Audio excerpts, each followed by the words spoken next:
Alors, on va dire que j'ai investi, hein. J'ai un micro maintenant, voilà, voilà, vous savez maintenant. Donc, on se retrouve pour une vidéo pour mon bilan lecture de cet été. Voilà, j'ai lu pas mal de livres. On va en parler ensemble. Petite transition, les voici, les voilà. On a la plupart des livres que j'ai lus cet été.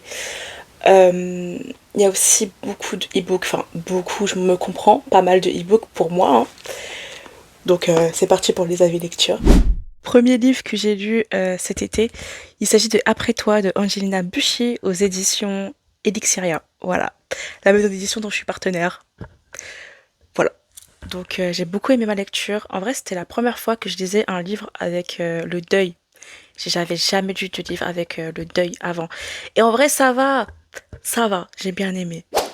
On va suivre Elena qui a perdu son fiancé dans un accident de voiture. Donc après ça, vraiment, elle est brisée, elle est en plein deuil. Donc même le travail qu'elle adore, bah en fait, elle fait plus d'efforts parce que bah pour elle, il y a plus trop de raisons d'être là quoi. Et vraiment, c'est ce qui m'a beaucoup touchée.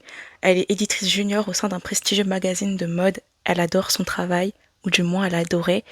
Et en parallèle, il y a Julien, un homme qui va un peu l'aider dans son deuil, à essayer de lui faire reprendre goût à la vie, goût à son travail, etc. par quelques moyens, etc.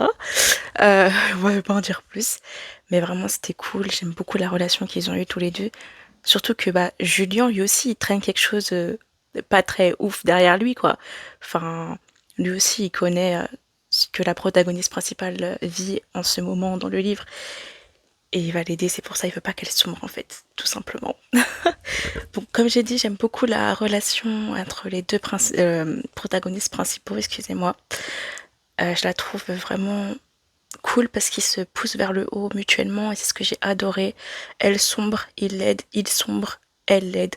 Et c'est ce que je trouve vraiment incroyable dans le livre.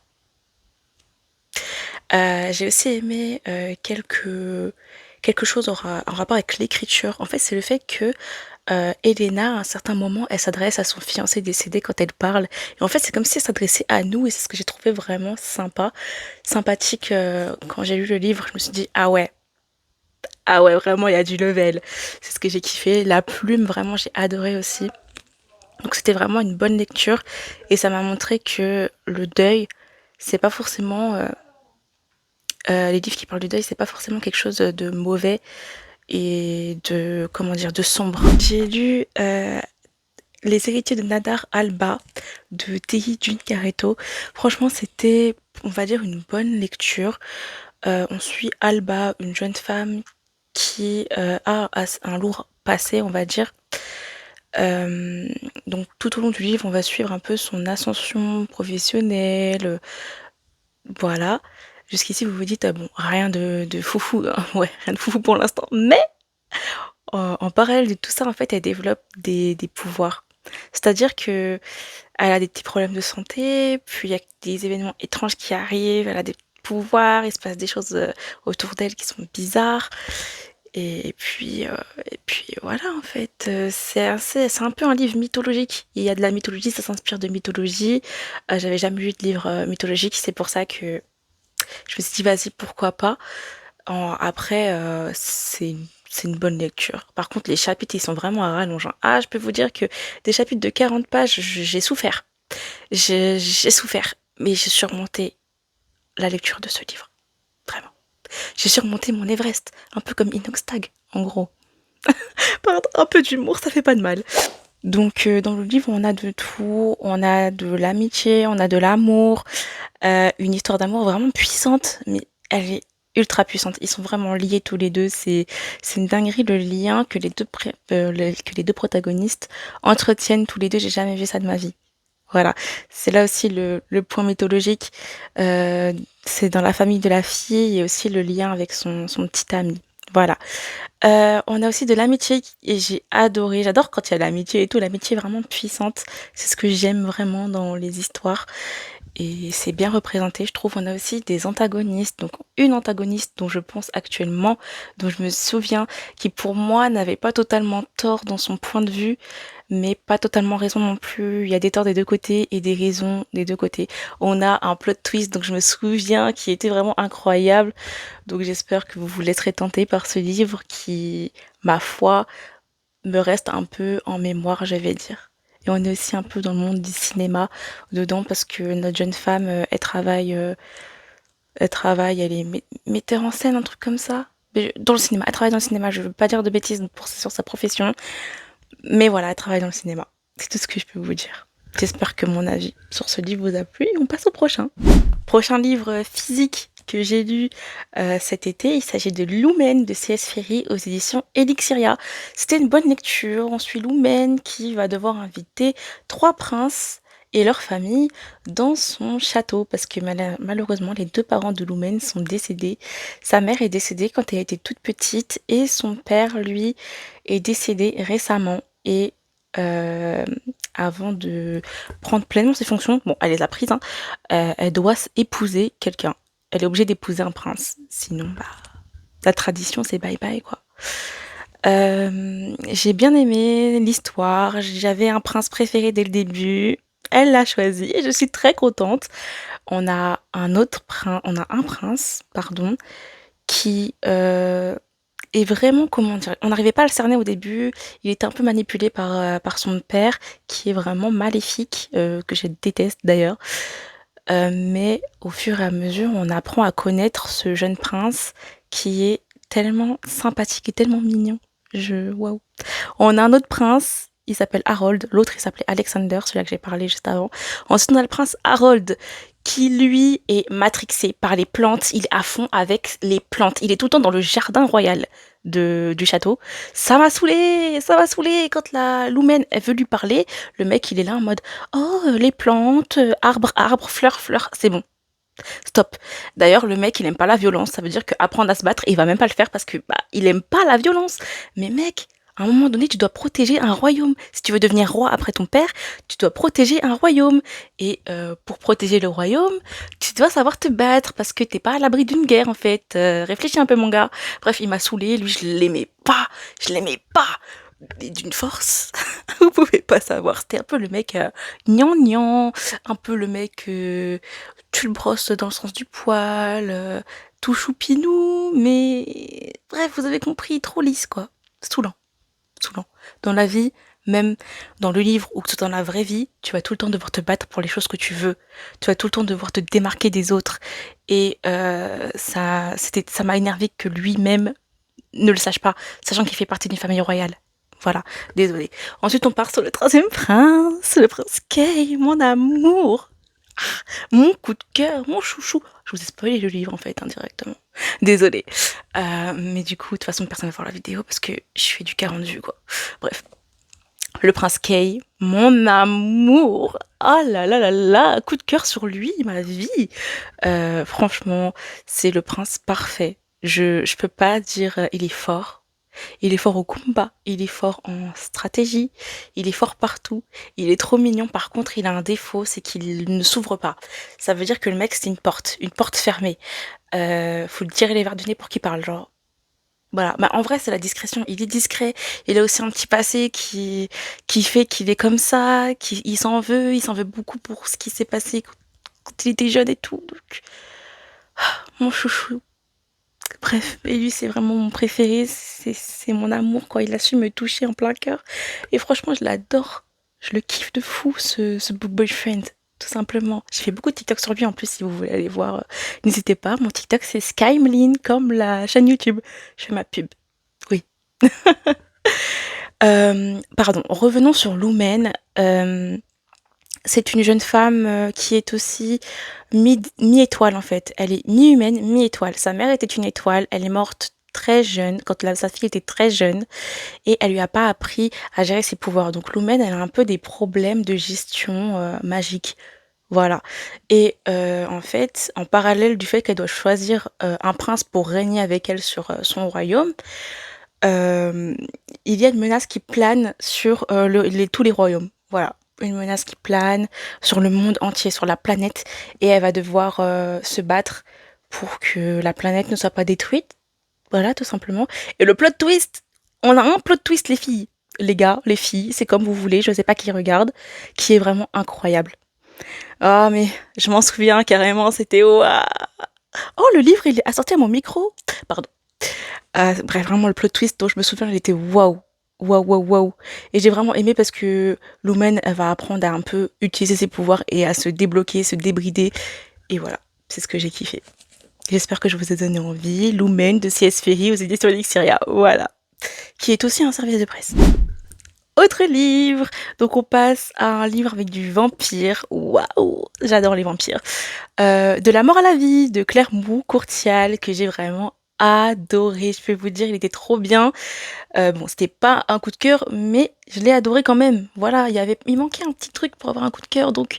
Mais je l'ai très bien noté. Et je dirais pas combien j'ai noté parce que je donne pas mes notes. Bref. Ça se voit que j'ai aimé, non? Bref, donc on va suivre une jeune femme qui s'appelle, laissez-moi me souvenir un peu de comment elle s'appelle, Lucida, pardon, les noms et moi ça fait deux. Elle s'appelle Lucida, toute sa vie elle a été vue un peu comme cette petite fille bizarre, qui était un peu chelou, qui était un peu assez proche de la mort on va dire, et en fait c'est simple, c'est parce qu'elle peut voir les fantômes. Voilà, un peu comme Melinda Gordon dans Ghost Whisperers. Ghost Whispers, Ghost Whisperers, je ne sais plus comment ça se dit, mais cette série, toute ma life, toute mon enfance, je la regardais tout le temps. Waouh! Mais bref, un jour, elle va aller à un endroit, une gare, il me semble, et en fait, cette gare, elle est réputée pour être un passage dans le monde des mages, genre pour aller là où il y a la magie, etc. Je sais plus comment s'appelle le village, mais bon.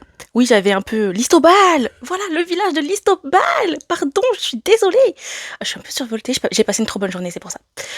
Et du coup, elle y va, mais juste comme ça, pour rien faire, pour un peu s'asseoir et être tranquille. Et elle dit un peu que cette gare, elle est réputée parce qu'en fait, il y a le portique. Et si t'es un mage, tu poses ta main sur le portique et le portique il s'ouvre et tu peux entrer dans l'Istobal. Sauf que elle y va pas pour ça. Tous les touristes, ils y vont pour ça, mais elle, non. Elle veut recommencer sa vie. Elle veut partir de zéro. Elle veut pas qu'on la retrouve. Elle veut pas que quelqu'un la connaisse. Du coup, elle va là-bas pour savoir où aller plus tard. Elle veut être tranquille pour réfléchir. Et elle va voir un peu Byron, parce que Byron, lui, à chaque heure, il est réglé comme une horloge. Il passe par cette gare et il et il va qu'à ses occupations, tout simplement. Et en fait, elle va voir qu'il y a une cohue autour d'un homme. Et elle va se dire, mais c'est qui lui? C'est quoi, en fait? Après, il y a le gentil monsieur de la gare qui va lui dire que bah, c'est Byron, c'est un vampire, ma chérie. Il est très réputé dans la gente féminine, chez la gente féminine. Ok, très très sympa. Le dernier jour, la fille, elle va dire au revoir au monsieur et le monsieur, il va lui dire, vous voulez pas tester de poser votre main sur le portique? Lucida, elle est pas comme les autres, elle a pas envie de poser sa main, elle sait qu'il y a rien qui va l'atteindre. Mais elle va quand même tenter et poser sa main sur ce putain de portillon. Et bien évidemment, il va s'ouvrir. Waouh, ma chérie, tu vois des fantômes. Tu pensais que t'étais rien ou quoi? Tu vois des fantômes, tu parles avec eux. Tu as d'autres capacités dont je vais pas spoiler. Et tu crois que t'étais pas une mage. Pardon. Ah, mais elle était un peu conne sur ce sujet-là. On va se le dire. Mais bref. Mais j'ai beaucoup aimé ma lecture, il était vraiment cool. Je pense que vous voyez parce que je parle trop là. Je m'égare. Je vous avais dit 2 parties, 3 parties sur cette vidéo totalement. Et du coup, au moment où elle arrive dans l'Istobal, elle va dans une taverne et elle va dormir là-bas. Et elle va demander si elle peut travailler là-bas pour un peu gagner sa vie, rembourser le mec de la gare qui lui a payé sa chambre tout simplement et ils vont accepter. Elle va faire un essai, ça va marcher, elle va du coup être employée dans cette taverne, dans ce café-bar, hein, voilà.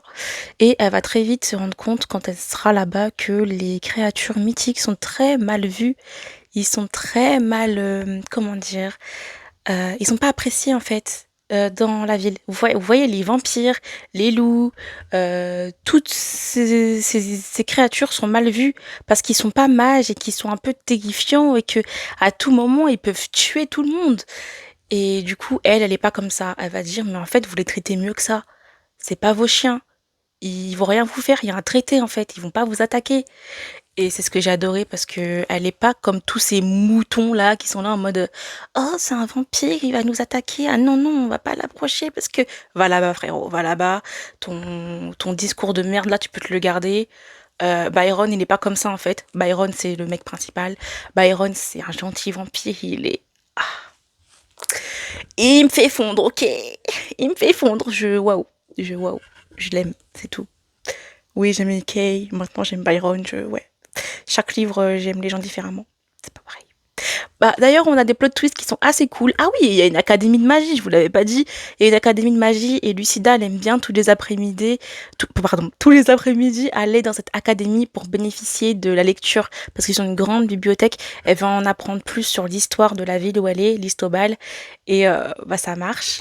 J'ai kiffé. Et on a pas mal de plot twists que j'ai kiffé. Ça veut dire que moi, je m'attendais à ce que la fille, Lucida, elle aille étudier dans cette académie. Mais pas du tout, pas du tout. Restez là, je vais vous expliquer. Elle va pas étudier là-bas. En fait, elle va juste à la bibliothèque, c'est tout. Et Byron, en fait, il est majordome là-bas. Fallait peut-être que je commence par là. Oui, potentiellement, mais vas-y, la vie, il est vraiment décousu. Bref, Byron travaille dans cette académie. Lucida, elle travaille dans le café. Byron, tous les matins, il va dans ce café.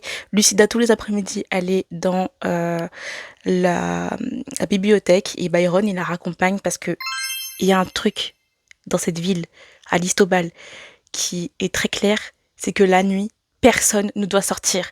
C'est le terrain des créatures mythiques. Voilà. Si t'es un mage normal et que t'es dehors la nuit à l'heure où tu dois pas être dehors, c'en est fini de toi. Les créatures, elles ont le droit de t'attaquer. Voilà. Juste les créatures, elles ont pas le droit d'entrer dans les habitations. Ça, c'est le traité qui veut ça. Et elles ont pas le droit d'attaquer en plein jour. Mais elles peuvent attaquer la nuit, c'est leur terrain de jeu. Voilà. Voilà, donc il y a tout pour vous, en fait, voilà. Voilà, je ne vais pas vous en dire plus, mais on a une sacrée histoire sur Lucida aussi. On en apprend plus sur elle tout au long du livre.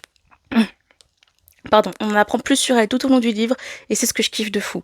Lui aussi, Byron, il a son chapitre à lui, c'est ce que j'ai adoré, on apprend à le comprendre, on apprend pourquoi il réagit de manière assez ridicule pour nous, mais pas du tout pour lui, parce que c'est un vampire, il a plusieurs années de vie, plusieurs siècles de vie, il en a vu passer des choses, il en a vu. Et puis voilà. Donc merci de m'avoir écouté. J'ai kiffé cette histoire, vraiment je l'ai adorée. Donc c'est De la mort à la vie de Claire Moreau-Courtial. Je vous dis merci de m'avoir écouté sur ce livre et on passe au prochain. Suivant, on est sur Chronique de Zéphyria de Axel Colo. Donc là on est sur le préquel. J'avais lu le tome 1, j'avais adoré, je m'en souviens, il était trop bien, j'avais kiffé. Et là on est sur le préquel, donc oui il est pas très long, waouh. Mais j'ai bien aimé parce qu'on a tout dedans, on a tout, une belle histoire d'amour, on a des ennemis, on a des événements, un petit plot twist et on comprend les choses surtout. On comprend quel personnage est en relation avec un tel ou un tel. Et c'est ça que j'adore en fait. Parce que ça là, je l'ai lu après le tome 1 et j'ai mieux compris les choses. J'ai mieux compris les liens entre les personnages et voilà. Et l'histoire un peu du roi. Parce que bah, comment il serait retrouvé à épouser une meuf comment on dit, d'un royaume voisin.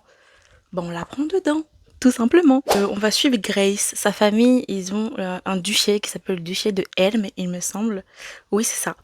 Et en fait, son frère, jusque-là, il a géré le duché, mais il est malade. Et c'est elle, normalement, qui doit gérer le duché. Sauf que Grace, elle veut être soldate. Voilà. Enfin, elle est soldate, mais elle veut être un rang au-dessus, ou je sais plus comment ça s'appelle. Mais bref. Mais elle peut pas, parce qu'elle doit gérer le duché. Et en fait, son frère, il lui a dit, ok, alors, si tu veux vraiment faire ce que tu as envie de faire dans ta vie, continuer à te battre, aller sur le terrain, etc., bah, tu dois trouver un mari. Et c'est ce qu'elle va faire. Elle va enchaîner les rendez-vous arrangés. Jamais il y a eu cette flamme qui s'allume entre les deux personnes. Et là, le roi, il va l'inviter à manger avec son cousin éloigné. Et là, il y a eu un peu cette flamme qui s'est allumée. Ah, c'était trop choupinou. Ah, pardon. Et du coup, bah bon, Aaron, il s'appelle comme ça, l'homme principal. Il a fait le tour des royaumes. Il a entamé un grand voyage et là, il est juste revenu. euh, il est revenu quoi. Il a fini. Il est revenu et lui, il a toujours été amoureux de Grace. C'est-à-dire qu'il l'a kiffé de fou. C'est le genre d'homme assez timide, mais trop choupinou, qui je sais qu'il se battra pour sa famille, et c'est ça que je kiffe chez lui. Il est doux, mais pas trop, et c'est ce que j'adore. Il est romantique. Pardon. Je suis à fond, c'est tout. J'ai kiffé. Voilà, c'est tout. Et bah, j'espère que vous aussi, vous laisserez tenter par les chroniques de Zéphiria. J'ai lu le tome 1, j'ai adoré. Bientôt, je me lirai le 2 et j'ai lu le préquel et c'est waouh. Et il y a 3 tomes, c'est une trilogie plus un préquel. Voilà. Donc, bah, c'est tout pour mon avis. Je vais pas m'étaler parce que y a rien à dire en fait. Il y a une jolie histoire d'amour, il y a des rebondissements, on comprend mieux l'histoire du tome 1, donc j'ai parlé de tous les points sur ça. Et il y a aucun spoil parce que dans le tome 1, on sait qui sont les parents de Evangeline. Pour moi, il y a aucun spoil. Moi, je vous dis commencez par le tome 1 puis passer au préquel. C'est mieux. Donc, c'était un plaisir de faire cette lecture avec vous. Et merci de m'avoir écouté. Et je vous dis salut. Et surtout, abonnez-vous. Ça fait toujours plaisir.